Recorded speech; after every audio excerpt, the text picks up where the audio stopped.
이 시간에 한번 같이 기도하겠습니다. 주 앞에 나아갑니다.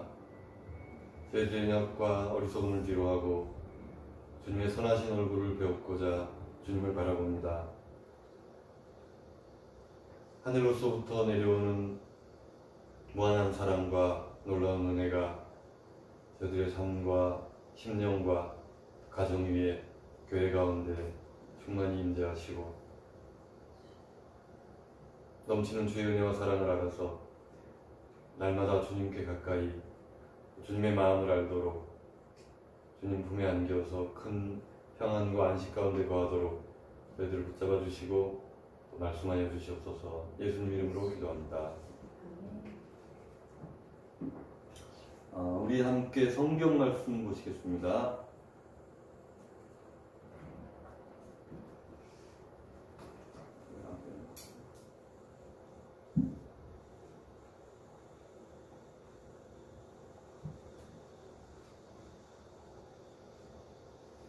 네, 성경 말씀 이사야 40장입니다. 6절에서 11절 같이 읽겠습니다.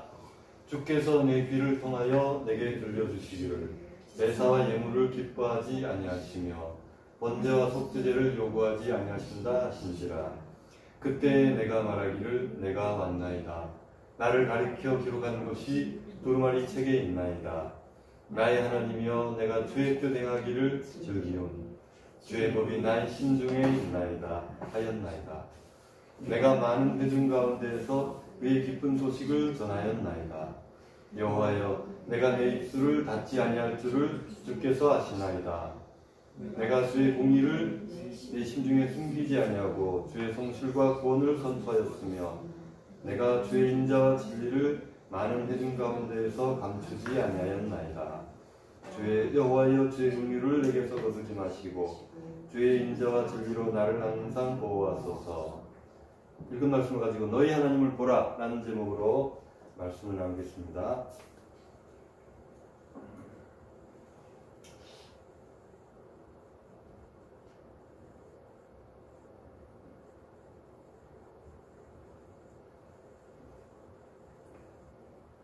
자, 오늘 우리가 성경을 읽었는데 읽은 내용이 무슨 소린가 하는 생각이 들 겁니다. 특히 우리 저 학생들하고 성경을 많이 본 분들은 이게 그 말씀이구나 라고 알지만 또 그렇지 않은 분들은 저게 무슨 소린가 이런 생각이 들 거예요. 네, 그래서 제가 이제 말씀을 한번 조금 그림으로 만들어 봤어요. 그래서 이게 무슨 말씀인가를 한번 보았습니다.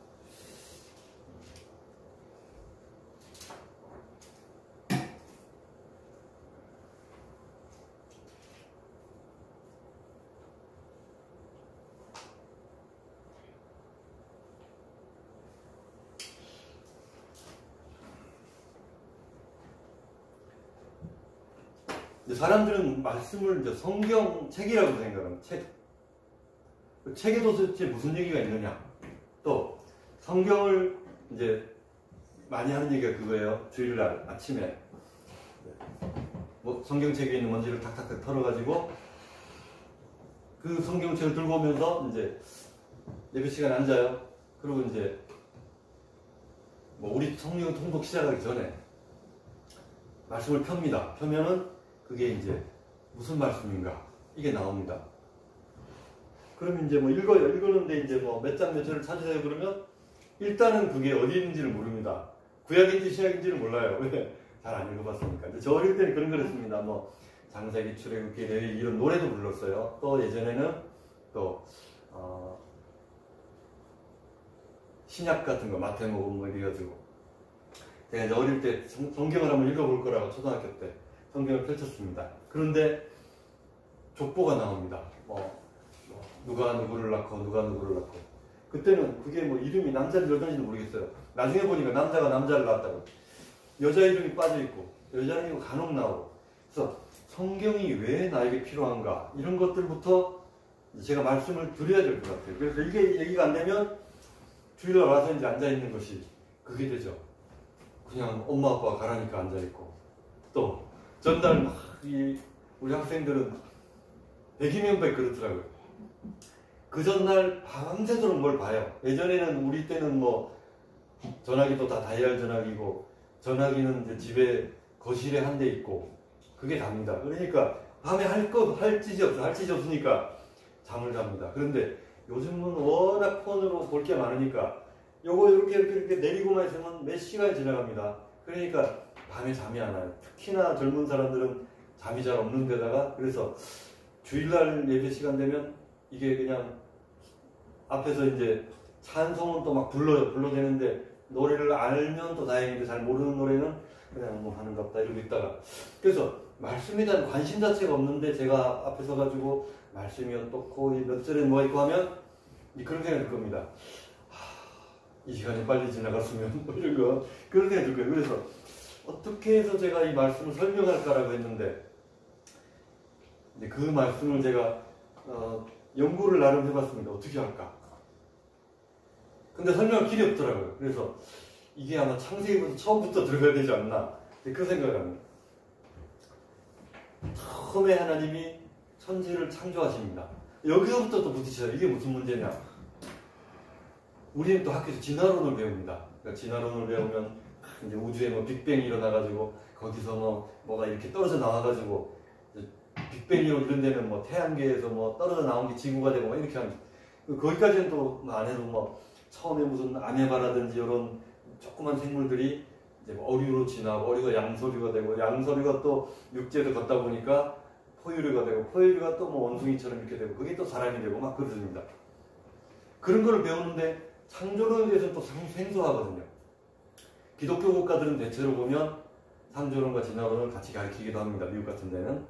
근데 이제 이것도 점점 밀려나는 분위기입니다. 예전에는 창조론만 가르쳤어요, 처음에는. 근데 이게 진화론이 대두되고 이게 과학적인 어떤 근거를 가지면서 같이 합니다.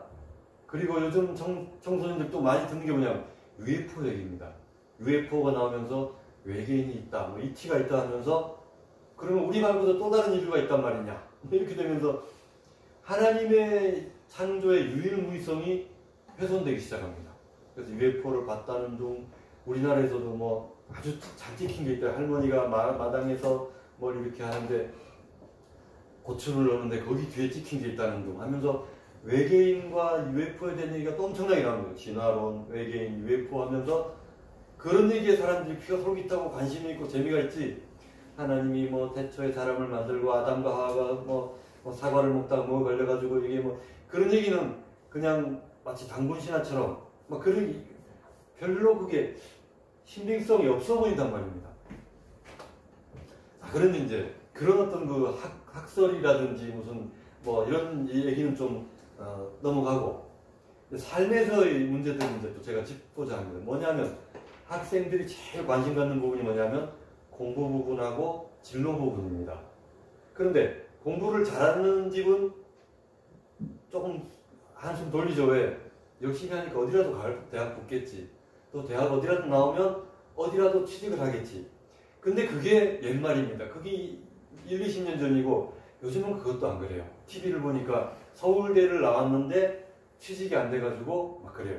제가 아는 목사님은 우리 이웃교회 저쪽에 젤미마을 그쪽에 사는 목사님 집에는 아이들이 연세대 나오고 이화여대 나오고 막 이래요.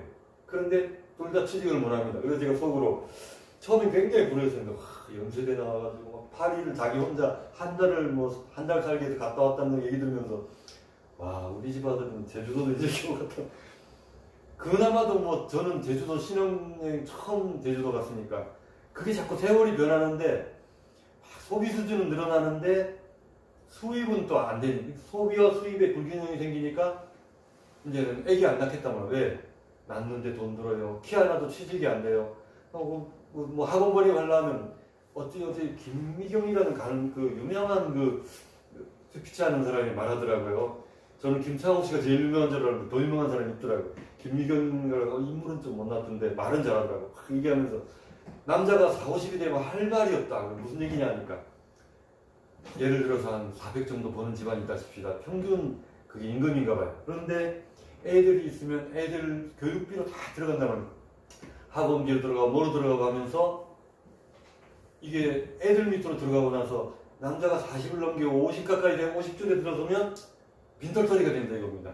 그렇다고 애들에 들어가는 교육비를 줄이자고 말할 수 있느냐라고 하면 또 이게 입으로 하면 아내하고 이 논리가 안 되니까 근거가 떨어진다. 그래서 말은 못하고 그 무렵 되면 또 남자가 이게 뭡니까? 벌써 은퇴를 바라보기 시작합니다. 40, 50 넘어가면. 그런데 그 이상 돼서 하는 분들은 굉장히 드문 케이스로, 그래서 우리 여기 앉아 계신 분들도 그렇고 40 중반, 50 초반 입에 들어가면서 은퇴에 대해서 생각을 안 한 분이 없을 겁니다. 안 해본 분이 없을 겁니다. 다 그런 거를 거쳐서 그게 이제 한 줄 넘어가면 이제 그때부터는 이제 마음에 어려움이 생기죠. 왜? 내가 언제까지 돈을 벌 수 있을까? 아이들은 아직 어린데 이게 이제 집집마다 다 문제가 대두됩니다. 그런 부분에 있어서 이제 마음에 어려움이 생깁니다. 노후 대비는 안 되어 있는데 아이들은 아직 어리고 이게 다 집안의 공통적인 문제 같아요. 그런데 건강은 자꾸 한 해가 다른 걸 느끼고, 저도 건강이 이제 3년 전, 5년 전, 10년 전이 다른 걸 굉장히 느끼니까 이제 마음에 이제 걱정이 되기 시작합니다. 야, 이거 어떡하냐? 어떻게 했으면 좋겠냐? 뭐 이제 이런 생각이 드는 거죠. 그런데 신앙이 없을 때와 신앙이 있는 때는 또 차원이 다릅니다. 왜냐하면 신앙이 있는 상황에서는 어떻게든 되겠지, 어떻게든 도와주시겠지, 이런 부분에 대한 막연한 기대감이 있습니다. 이게 없으면 이제 굉장히 어려움이 생깁니다. 그래서 이제 요즘 많이 강조하는 이겁니다. 소득을 저축을 해가지고 부를 누린다. 이 시대는 지나갔다라고 말합니다. 그게 또 불가능하기도 하고, 이제 어떤 그 부에 관한 강연하는 분이 또 그런 얘기를 하시더라고요. 어떤 얘기를 하냐면, 여러분, 만약에 여러분이 10억을 모은다 칩시다. 그러면 10억을 모으는데 그게 평생 모은다 그러면 저축을 하고 안 입고 안 쓰고 해가지고 교육비도 아끼고 뭐 외식비도 아끼고 해서 10억을 모은다 하면 모을 수 있지요 라고 합니다.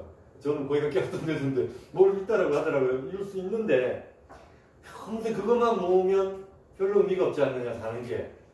뭐 남들처럼 해외여행도 다니고 외식도 하고 가족들하고 뭐 어디 휴가라도 가고 이런 게 없이 그냥 그렇게 돈만 모은다 그러면 너무 인생이 무의미하지 않느냐. 그래서 투자를 생각하고 뭔가 일확천금을 꿈꾸고 하는 거 아니냐. 그래서 돈 벌 일을 찾는 거 아니냐라고 그래서 사람들이 다 옆에서 거기 끄덕끄덕 하더라고요.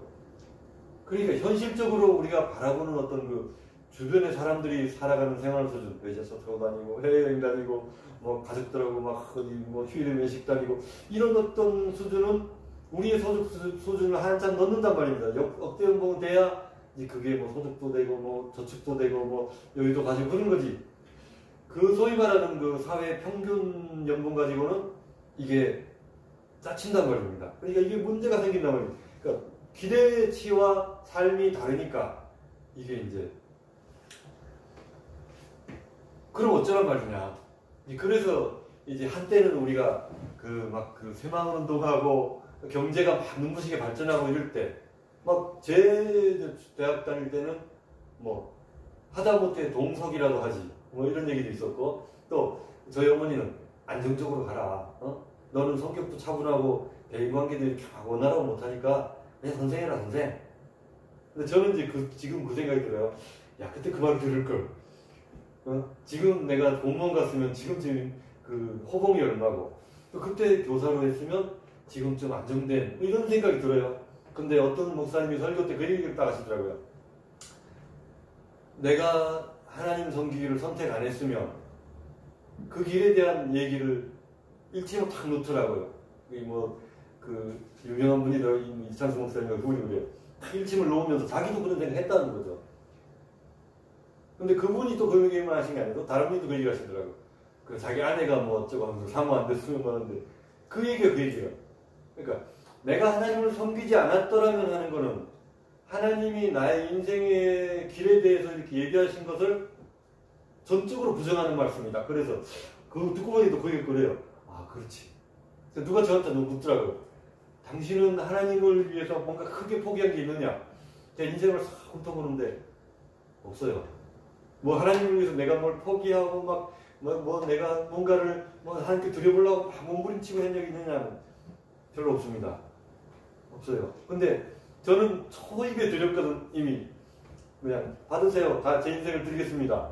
그 다음에는 뭘 막 드리는 데 있어서 제가 막 고민해 본 적은 없는 거예요. 헌금을 뭐 드려라 그러면 막 고민을 이거 드려야 되나 말아야 되나 그런 고민은 안 했던 것 같아요. 어떤 진로를 가라 그럴 때 너 이 진로로 가라 그러면 예 가죠 이렇게 왔지. 막 그거 안 가려고 막 튕겨보다가 이게 갔으면 좋겠는데 하다가 이렇게 가본 적은 없는 거예요. 그냥 그럼 가죠. 왜냐 저는 별로 생각이 없거든요. 어떤 분이 저를 위해서 기도를 막 해주시더니 그래요. 그때 그 무슨 대학부 청년인데 갑자기 그 사람이 은혜를 받고 막 저를 위해서 막 중보한다면서 기도 남자입니다. 막 기도를 하더라고요. 그래서 해주시라고 막 저를 끌어안고 막 그때 여름에 더워서 런닝 등을 막 쓰면서 기도를 해주면서 못 먹고 못 입고 힘들었기 때문에 그때는 다 어려웠으니까 다 그냥 커다란 냄비에다가 이렇게 뭐 우동국수 해가지고 막 다죽거나 먹고 이게 다였으니까 그렇지 뭐 그때는 다 그랬지. 그런데 그러면서 하는 말이 또 이렇게 당신을 위해서 기대해보니까 이렇대. 생각이 없대. 생각이 얕으대요. 남들은 생각이 이렇게 깊은데 당신은 생각이 얕으대. 그래서 저 맞아요. 저는 생각이 없습니다. 그래도 우리 집에서 그 얘기를 해요. 어디 놀러 가라 그랬더니 아무 생각이 없이 간다라고. 그래서 뭐 이리 가자 그러면 이리 가고 저리 가자 그러면 저리 가고 어찌를 생각이 없네. 나 원래 그런데. 그러니까 주님을 따라가는 길에서 뭐 별로 저는 고민을 한 기억이 없는 것 같아요. 그 어쨌든 왜 제가 이렇게 장황하게 이런 얘기를 하느냐. 주님이 우리를 향해서 말씀하실 때 사람이 깊은 생각하는 사람도 있고 짧게 생각하는 사람이 있습니다. 저처럼 그냥 가라 그러면 예 가죠 하고 가는 사람이 있고 가라 그랬는데 생각이 많아서 고민하고 밤을 지새고 몸부림을 치고 하다가 그렇게 가는 사람이 있습니다. 저는 근데 결국은 똑같다고 봅니다. 왜? 결국은 그 길을 갔으니까. 막 어떤 사람은 막 후회하는 사람이 있을 겁니다. 내가 그때 이 길을 안 하고 그 길을 갔으면 얼마나 내가 지금은 윤통한 생활을 누릴까. 후회하는 사람이 있다 칩시다. 또는 뭐 저처럼 생각 없이 지금까지 이 길 걸어왔는데 딴 길 가라 그래도 갈 길도 없습니다. 막 다른 골목에 서서 주님 책임져 주시라고. 저는 막 주님한테 막 책임져 주세요 막 이렇게 합니다. 왜? 그랬다가 얻어맞을 거 아니까 그냥 알아서 해주세요 이러고 맙니다. 그런데 막 사태지는 사람일 수도 있죠. 그러나 한 가지는 분명합니다. 주님이 우리를 바라보시면서 그래 너는 막다른 골목에서 어찌할 바를 모르고 그냥 서있네. 예. 능력도 없네. 그렇습니다. 생각도 짧고 예. 어쩌라고. 그럼 내가 책임져 줄게. 그럼 감사합니다 하고 가는 사람하고 생각을 하고 고민을 하고 연구를 해가지고 자기 길을 찾아가는 사람도 또 그 하나님 내가 너를 주목하여 훈계하리로다 했으니까 책임져 주시겠죠. 어떤 분이 CEO인데 여자분이라고요. 근데 여자분인데 새롭게 와서 드리는데 간증하는데 앉아가지고 그러더라고요. 앉아가지고 고민이 가득 한 얼굴로 앉아있어요. 근데 그분이 이제 그렇게 나 인생 주님한테 드렸으니까 책임져 주세요. 뭐 이런 또 이상준 목사님과 이런 사람인데 그분이 또 이거 간증을 하는데 뭐지 그래요. 자기 수화길의 정석에다가 앞에 페이지를 딱 써놨대요. 누구든지 지혜가 부족하거든 후히 주시고 꾸짖지 아니하시는 하나님께 구하라. 그리하면 주시리라. 그 말씀을 자기가 적었답니다. 그래놓고 그 사람은 수학 저하고 똑같더라고요. 수포자였어요. 그러니까 딱 펼 때마다 그거를 읽고 이제 정리된 걸 읽고 공식을 읽고 하니까 머리에 쏙쏙 들어오더래요. 그러니까 자기가 91년도인가 수능을 봤는데 자기가 원래 제일 자신 없는 과목이 수학이었는데 또 그 해에 제일 어려웠던 과목이 수학이었는데 그걸 제법 자기가 과목 중에서 가장 잘 봤다 그러더라고요. 그러면서 혹시 공부하는 학생이 있으면 이 말씀 기억하고 모르겠으면 엄마 아빠한테 물어봐가지고 그걸 써서 붙여놓으시기 바랍니다. 효과를 봤다니까. 부정은 아니지만 그래서 하나님 앞에 항상 그거를 하나님께서 내가 지혜달라 그런 것도 아니고 하나님이 구하라 해놓고 구하면 주시리라 했으니까 약속한 데 이루어주세요 하고 기도하고 그렇게 했답니다. 그래서 그렇게 기도하고 여러분도 따라하면 혹시나 제가 늘 그 말씀 드리잖아요. 되면 좋고 아니어도 할 수 없지만 되면 좋지 않습니까? 이왕이면 안 하는 것보다 하는 게 나아 한번 해보시라고 그 말씀을 드려요. 우리가 하나님의 말씀에 대해서 생각을 했는데 하나님의 말씀이 우리가 그냥 책이다. 엄마 아빠 열심히 오늘 읽는다. 막 우리 정규이다 통독을 하니까 내 엄마는 앉아가지고 예배당 직장 갔다 오면 예전에는 TV 보고 이렇게 누워져 있더만 요새는 앉아가지고 내 성경 본단 말입니다. 그러면 그 생각을 합니다. 이제 아무 생각 없이 지금 다녔겠지. 물론 아이들은 아무 생각 없으니까 다녔겠지만 그런 생각 안 듭니까? 그 쉬는 시간에 좀 잠도 잘 시간에 그 시간에 뭐라도 먹을 시간에 그렇게 시간을 투자해서 왜 그럴까요? 저는 거기서 부모님의 지혜를 배워야 된다고 생각합니다. 여러분 지금은 어리고 젊고 아무 생각이 없어서 뭐 말씀이니까 교회 다니면 앞에서 목사님 서가지고 노래를 막 부르고 노래들을 못하는데 막 목단 소리를 하고 또 막 앉아가지고 말주는 별로 없는데 뭐라고 자꾸 떠들어요. 아이고 떠들든가 말든가 나는 뭐 딴 생각 막 하다가 언제 끝나노 아직 일요일인가 뭐 이러고 있다가 딱 언젠가는 또 정신 돌아올 거 아닙니까? 언제?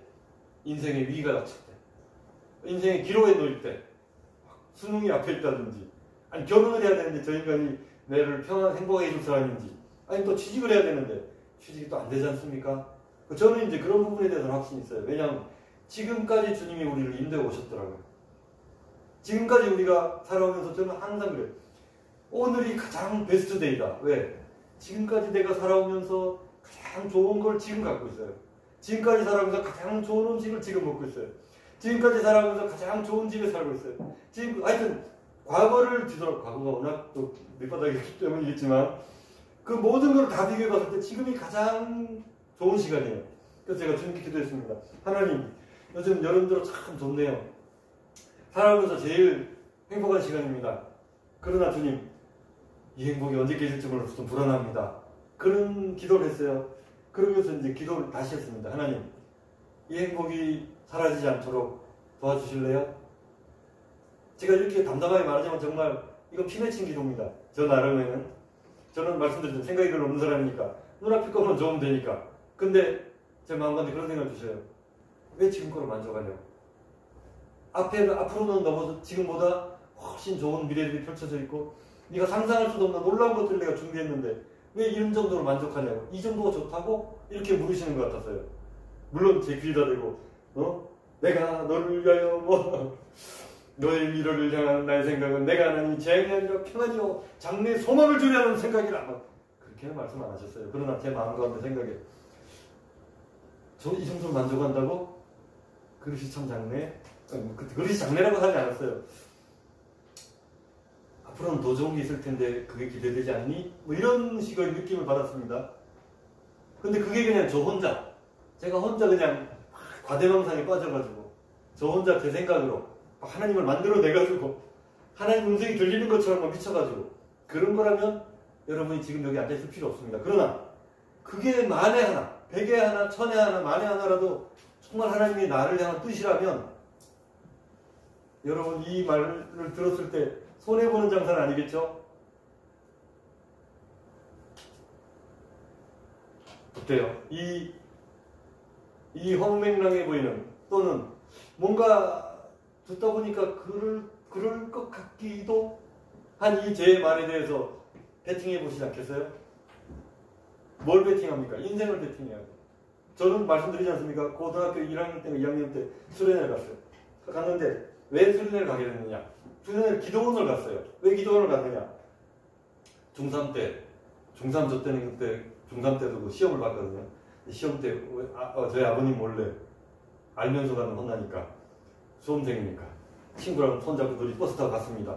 가서 성정에서 수련회를 했어요. 그래서 하루만 놀러 오라고 해서 알겠다고. 뭐냐 그러니까 해수욕하는 시간인데 몇 시에서 몇 시까지 하는데 그때는 오라고. 알겠다고. 그래서 이제 오후 시간 돼가지고 학교 마치고 오전에는 공부를 하니까 이제 방학 때 이제 갔습니다. 가서 잘 놀았어요. 잘 놀고 와가지고 집으로 딱 왔습니다. 그러니까 집에 오니까 아빠가 딱 기다리고 있더라고요. 어디 갔다 오냐고. 내가 네 차에서 얼마나 돌아다니냐고. 생들 저를 안 찾던데 그날따라 찾아가지고 혼났어요. 혼나고 우산으로 한 대 얻어맞고 그 다음에 이제 막 울면서 이제 모욕을 해서 목욕을 하는데 바닷가 갔다 샤워를 안 하고 오니까 몸에서 삼겹살 냄새가 나더라고요. 이 소금하고 막 절여가지고 인간의 몸도 삼겹살처럼 냄새가 나는구나. 딱 그런데 그 다음날 충격적인 소식을 들었습니다. 우리 한혜 선배가 그때 그 물놀이 때 저는 빠져나오고 그 물놀이에서 죽었어요. 그래가지고 갑자기 수련회가 완전히 막 또 그 집도 안 믿는 집안이네. 그래서 그 전도사님하고 곤욕을 치르고 하여튼 그랬습니다. 그리고 제가 고1 딱 들어가는 이제 수험에서 해방이다 했는데 고1 때부터 이제는 바닷가는 가지 말자. 그 사람이 하나 죽었는데 또 가겠습니까? 이제 무조건 기도원. 그래가지고 제가 고등학교 1학년, 2학년, 3학년 그리고 대학 1학년 들어가니까 신학생이라고 고등부 교사를 시켜요. 그래가지고 또 대학 1, 2, 3 하고 또 군대 갔다가 또 갔다 왔는데 그렇게 한 6, 7년은 계속 기도원만 다녔습니다. 왜? 이게 한 10년 될 때까지 잊혀집니까? 사람들 기억에서 그 아픈 기억이. 그러니까 기도원만 여름 되면 무조건 기도. 겨울 소녀가 또 기도. 아, 감림산 기도는 길랍니다 진짜. 그래가지고 가면 뭐합니까? 밥 먹고 나면 집회. 또 밥 먹고 나면 또 집회. 저는 그래 초장에 당했죠. 일학 고1 때 딱 갔는데 기도를 하자 그래가지고 밤에 산에 올라가니까 무섭더라고요. 그래가지고 이렇게 동그랗게 모여서 기도를 하는데 옆에 손잡고 방언을 기도하라고. 방언이 뭔지를 알아야지. 가만히 막 기도해야 된다. 가만히 있다가 근데 막 뭐 보이더라고요. 무서워가지고 무서워. 그래서 그 첫 해는 실패했어요. 실패하고 이제 2학년 올라가서 또 갔어요. 여름에. 옆에서는 막 학생들이 땀을 빨빨 흘리면서 은사 달라고.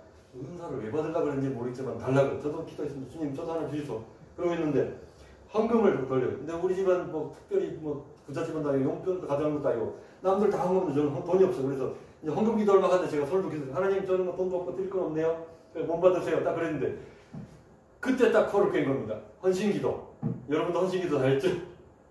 헌신기도 한다고 다 신약을 하는 건 아닙니다. 그런데 헌신기도를 드리면 하나님께 들으신 바가 됩니다. 하나님께 들으신 바가 되면 그 인생은 하나님께서 붙드시는 인생이 됩니다. 그리고 하나님 붙드시는 인생은 뭐가 됩니까? 하나님과 동행하는 삶을 살게 됩니다. 그래서 오늘도 마치고 헌신기도를 드릴 겁니다. 플러스 오늘은 또 치유기도도 할 것입니다. 왜? 이왕은 아픈 것보다 낫는 게 낫지 않습니까? 내 맘대로 사는 것보다 하나님께서 나를 붙드시고 내 인생을 이끌어가는 것이 훨씬 유익되지 않겠습니까? 그래서 오늘 제가 드리고 싶은 기도는 바로 이겁니다. 그냥 간단하게 하나님 앞에 삶을 드립시다. 헌신. 그 다음에 주님 앞에 드려줬으니까 하나님이 고쳐 쓰셔야죠. 뭐가 고장났으면. 헌신하고 나면 그 다음에 뭐가 임합니까? 치유가 임합니다. 그래서 헌신한 사람에게 삶을 드린 사람들에게는 하나님의 손길이 임합니다. 저는 어제 아플 때 기도합니다. 어떻게 기도합니까? 머리에 손을 얹어요. 누구 보고 제가 어디 가서 기도해주세요. 머리 내밀 수는 없잖아요. 그러니까 제가 손을 얹어요. 제 손이라고 생각 안 합니다. 주님의 큰 묻은 손으로 이렇게 같이 얹어주셔서 주님의 성령이 여기 임하셔서 내 마음에 성령의 능력이 임해달라고. 그래서 치유해달라고. 그러면서 제가 아플 때마다 그 기도합니다. 하나님, 우리 교회는 치유가 임하도록 매번 한 달에 한 번씩 꼭 기도합니다. 그런데 제가 아파서 골골골 하면 누가 주님 믿겠습니까? 제 아프고 뭐 이런 거 떠나서 주님의 이름의 영광을 위해서 치료해달라고 기도합니다. 그런데 엊그제 금요 기도해야 하는데 어찌는 또 기침이 많이 나는. 그래서 제가 다시 기도했습니다. 하나님 새로 합니다. 뭐 오늘도 그 얘기했어요. 와 우리 게 좀 건조해서 에어컨 틀면 기침 나더라. 예배 전에도 찬양하는데 기침이 또 나더라고요. 그래서 이제 또 다시 기도했죠. 다시. 남들은 뭐 모르겠죠. 이거 하나님 아시지요? 안 나오면 안 됩니다. 이렇게 딱 하면 이제 예배를 시작합니다. 다행히도 설교 전하는 동안에는 기침이 안 나요. 그래서 저는 이게 쭉 갔으면 좋겠어요. 무서워하죠. 무슨 소리를 저렇게 자꾸 대단한 소리를 왔다 갔다 하고 저 뭔 소리냐. 결론은 하나입니다. 하나님께 인생을 맡기면 하나님 책임져 주신다. 두 번째, 하나님 앞에 헌신된 인생을 하나님이 치료해 주신다. 그 몸만 치료해 주시느냐? 마음도 치료해 주십니다. 영혼도 치료해 주십니다. 진로도 책임져 주십니다. 먹고 살 거 안 책임져 주시겠어요? 그러니까 막혀진 인생은 별로 걱정이 없을 겁니다. 앞으로. 저는 생각이 짧아서 생각이 별로 없어서 걱정이 없는 사람이라고 한다면 생각이 많은 분들은 하나님이 그 생각을 정리해 주실 겁니다. 생각이 깊어서 번민이 많은 사람은 그 번민의 밤도 평안의 밤으로 바꿔주실 주님의 이름으로 축원합니다.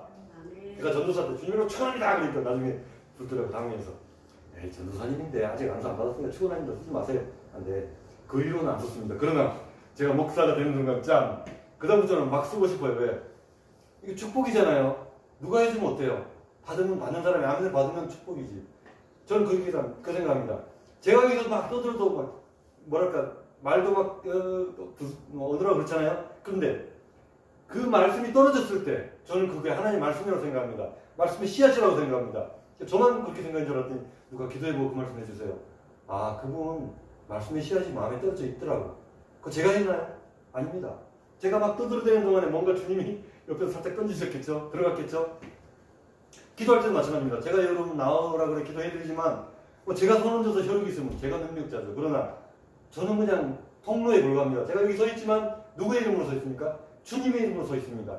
주님의 이름으로 손을 얹습니다. 제가 손을 얹지만 주님이 아까 저 혼자 기도할 때처럼 그 위에 손을 얹어주실 겁니다. 성령으로 임하실 겁니다. 그러면 치유가 임하겠죠. 그럼 나오면 우리 목사님 능력이 아닙니다. 하나님께서 치료해 주신 것입니다. 그래서 여러분이 바울이 말하죠. 여러분들이 나의 외모를 보지 않고 나의 말을 마치 천사의 말을 듣는 것처럼 하였다. 그거 뭡니까? 분별력입니다. 저 사람이 지금 말씀을 전하는데 하나님의 영이 임해서 말씀하고 있다면 기쁨으로 받아야죠. 그거죠. 기도도 마찬가지입니다. 저 사람이 나를 위해서 기도해 주는데 하나님의 영이 임한다면 감사함으로 받아야죠. 왜? 그 사람이 하는 게 아니라 하나님의 성령이 하시니까. 그 인생도 마찬가지입니다. 헌신했습니다. 우리 목사님 책 띄워주면서 읽으라 해서 읽었다. 그러나 그 헌신이 진실된 고백이라면 주님은 그 고백을 받으시고 그 고백을 따라 역사하실 것입니다. 아멘이 안 나오네요. 그 고백을 따라 역사하실 것입니다. 아멘. 아멘하는 사람은 받으시고 노멘하는 사람은 받지 마시길 바라면 안 되겠죠. 다 받으시기 바랍니다. 속으로 이렇게 하면 다 받을 수도 있습니다. 자, 그러면 헌신하면 받으시고 받으시면 치료해주시고 치료해주시면 책임져주시고. 왜? AS가 원래 평생 AS입니다. 주님은 책임져 주시면 어떻게 됩니까? 내 인생은 주님에게 맡겨진 거거든요. 그래서 주님이 우리를 향해서 형통한 인생을 보증하실까요? 아니면 너는 그렇게 찌그러진 삶만 살다가 그렇게 죽으라라고 할까요? 당연하죠. 주님은 좋은 분이니까 좋은 거 주십니다. 아까 우리 일찍 와가지고 가족들끼리 토스트를 구워 먹으면서 이런 얘기 있어요. 막 이제 애들한테 좋은 거 주고 우리는 찌끄레기 먹는다 이런 말 하면서 애들한테 그러지 말라고. 그러면 버릇든다고. 나이 들어서도 그러면 엄마 아빠는 찌끄레기만 좋아해요. 찌끄레기 준다고. 그러니까 이제 우리 와이프가 그 말을 하더라고요. 그게 아니야. 네가 말하고 바라고 생각한 대로 된다고. 그런 말 하지 말라고 그래서 제가 뜨끔했습니다. 겉으로는 하지 말란 뜻이지 라고 했지만 속으로는 맞죠. 그렇지. 내 말대로 되지. 그래서 속으로 이제 기도를 바꿨습니다. 제가 투자한 대로 꽃배기로 돌려볼게. 우리 아이들 지금 부담 느끼죠? 그렇게 기도를 했습니다. 자, 그렇다면 사람한테도 한 것을 뭔가 이렇게 좋은 걸 받기를 기대한다면 그렇다고 뭘 제가 늙어가지고 애들이 뭐를 지고 살기도 바쁜데 우리한테 뭘 그렇게 바라겠습니까? 안 바라 말이 안 나오네. 근데 성령님께 하나님께 맡긴 인생 맡겨 다 드렸단 말입니다. 그러면 당연히 어떻게 합니까? 좋은 거로 주실 것을 우리가 어떻게 합니까? 믿음으로 바라지 않습니까? 하나님은 그렇게 하실 능력이 있는 분이고 자녀들은 연약해서 바빠서 못할 수 있지만 주님을 하신단 말입니다. 성경에 뭐라고 되어 있냐면 부모는 너희를 잊을지라도 나는 너희를 잊지 않겠다. 그러니까 주님은 부모보다 더 좋은 보험이에요. 여러분 이 보험 드시겠어요? 또 아멘이 없네. 아멘도 보니까 그러더라고요. 그 기도원가니까 아멘 연습시키더라고요. 할렐루야! 그러면 뒤에서 아멘! 연습을 시켜요. 연습합니다. 연습이 안 돼서 안 나오는 겁니다. 할렐루야! 이게 뭡니까? 맡기면 주시고 맡기면 책임져 주시고. 그래서 오늘 말이 길어졌습니다만 결론은 하나입니다. 헌신기도를 또 할 테니까 맡기시고 그냥 입만 주저리주 따르지 마시고 진심으로 따라하셔서 그것이 주님 앞에 맡겨진 인생, 주님이 붙드시는 인생, 주님이 이끌어 가시는 인생, 성령께 붙잡힌 바 된 인생, 불의 사자처럼 사용된 인생이 되기를 주님의 이름으로 축원합니다. 오늘 제가 본의 아니게 약간 흥분했습니다. 우리 애들이 그러더라고요. 아빠 흥분 좀 하지 마세요. 부끄러워요. 이러더라고요. 저도 부끄러워요. 그런 거 시켰어요. 저는 원래 이렇게 조곤조곤 말하는 타입인데 근데 능력이 오늘 좀 임하셔서 말씀하신 걸로 생각하고 좋게 생각해 주세요. 자, 헌신기도를 하겠습니다. 그럼 헌신기도는 또 결단기도는 뭐냐? 결단은 이겁니다. 내가 이렇게 할게요 라고 마음을 먹는 거고 헌신기도는 결단의 기도는 마음 먹는 거고 헌신기도는 드려지는 겁니다. 이렇게 올려드리는 겁니다. 내 영혼 받으세요. 내 몸 받으세요. 내 인생 받으세요. 올려드리는 거, 산제사로 올려드리는 겁니다. 그 두 가지를 하고 이제 치료기도로 들어가는데 그때는 한 분씩 나와서 제가 기도를 해드리겠습니다. 충분히 설명을 했기 때문에 아이고 우리 목사 오늘 좀 흥분하네 이런 생각하지 마시고 성령께서 나를 만지신다 딱 이 생각만 가지시고 한번 같이 기도를 드렸으면 좋겠어요. 자, 먼저 결단의 기도 드립니다. 한번 그냥 읽지만 이것을 마음에 새기시면서 한번 같이 드렸으면 좋겠습니다. 함께 같이 읽습니다. 나의 모든 꿈과 희망, 원하는 삶의 모습도 다 주님께 올려드립니다. 내 힘으로 나의 삶을 열어가려고 했지만 마음대로 되지 않음을 고백합니다. 내가 원하는 모습이 아니라 주님께서 원하시는 모습으로 세워주세요.